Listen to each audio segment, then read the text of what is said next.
Hi, how are you? Good. Thank you so much for taking the time out to talk with me today about this really important My issue. pleasure. Um, I just wanted to start with you sharing your name. My name is John. Um, it says just share your first name. So my name is John Cox. I'm the pastor at Caldwell Christian Church. So Mm-hmm. Um, and Pastor Cox, I guess my first question is why do you want to see changes in the Columbus Police Department?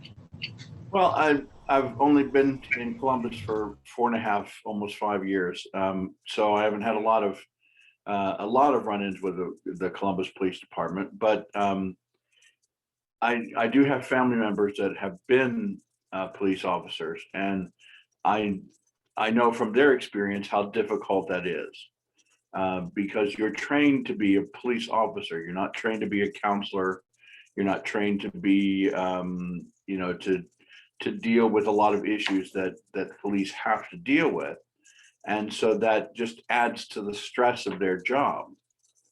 And so the police are called upon to do things beyond their training, and beyond their scope of responsibility.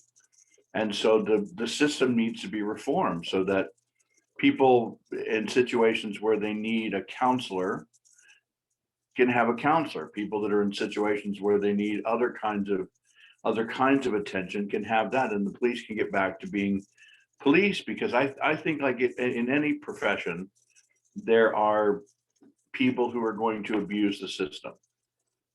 But I think that if you take a group of people who are so frontline as police officers are, and you add to that stress by putting them in situations that they're not either equipped for, trained for, or is out of their realm of expertise, then that just adds to the tension. And if you add to it, um, the this conflict that's been going on in this city, in the country. I mean, Columbus has had more deaths and murders than they've ever had this year, and it becomes very stressful for the police, and it becomes stressful for everybody else. And so what we need to do is reform the situation so that everybody's able to do the job better. Yeah, I do definitely think that there needs to be um, more adequate training. I definitely think that some police are, or all police are supposed to be like policing within the communities and serving those communities, and I think that's harder to do when you're not familiar with those communities, you're not trained on how to assess those situations. Yeah, it's true. Um, I also wanted to ask, have you or someone you know been a victim of any like police harassment or brutality or any type of racial profiling? Not not in Columbus, but when I was growing up in Cincinnati, I have a African American friend there who was in a band I was in, and he was running down the street late at night because his house was on fire, and so he was actually looking for the police to help him, and they. I can only assume because he was black and running in the neighborhood, forced him to the ground, and it took longer for him to explain that what he was trying to do was find somebody to help him when his house was burning down, and all that they saw really was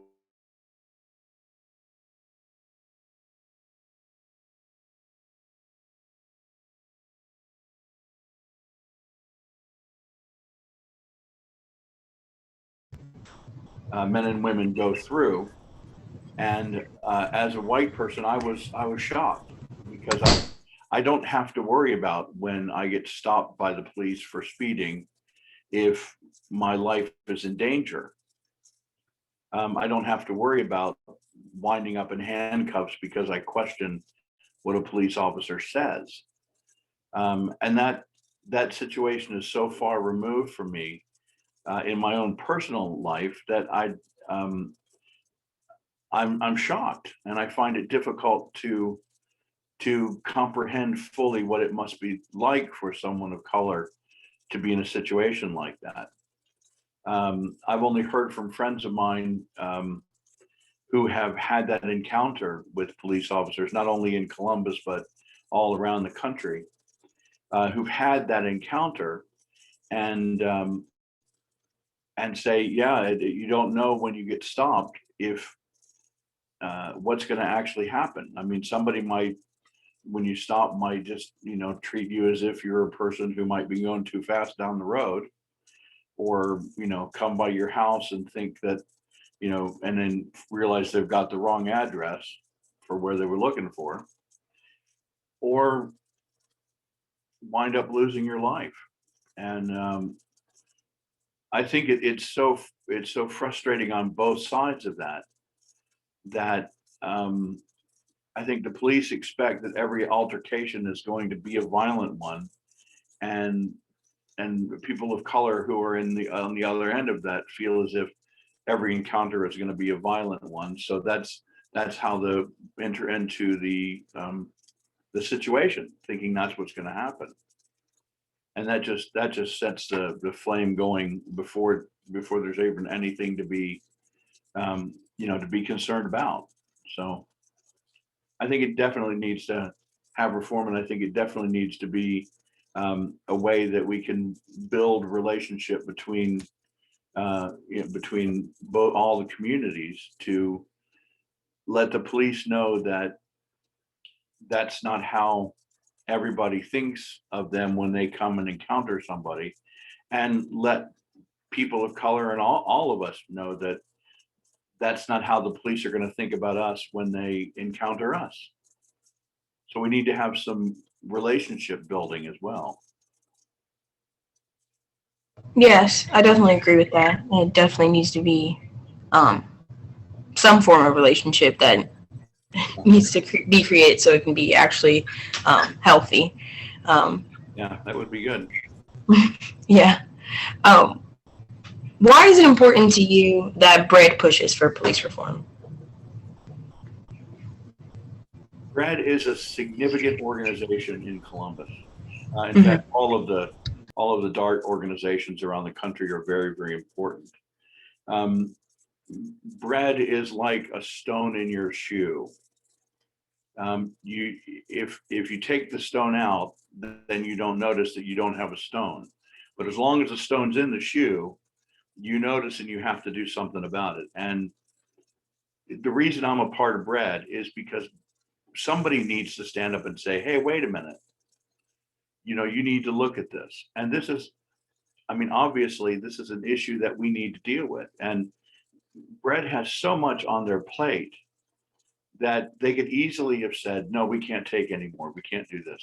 But it is such an important issue for the people of this city that BREAD has to stand up and say, no, we have to put our oar in the water. We have to put our more than 2 cents in and say, this is something that we need to be involved in, because this is something that's affecting not only people of color, but people of lower incomes, of everybody, including the police officers.